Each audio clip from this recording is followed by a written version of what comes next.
तत्त्वप्रदर्शकाय मध्वमता सिद्धान्तप्रवर्धनाय परमगुरु श्री गुरु राघवेन्द्राय नमः।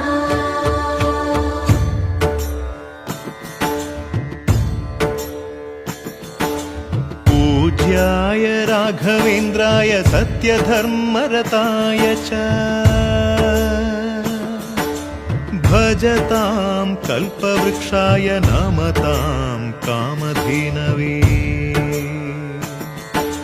ಧರ್ಮದ ದೀಪ ಹಚ್ಚುವ ಶಾಂತಿಯ ಬೆಳಕ ಚೆಲ್ಲುವ ಜ್ಞಾನದ ದೀಪ ಹಚ್ಚುವ ಲೋಕವ ನೀನೆ ನಡೆಸುವ ತುಂಗೆಯ ತೀರದ ಯತಿವರ ನಿನ್ನದೆ ಸ್ಮರಣೆ ಶರಣು ಶರಣು ಶರಣು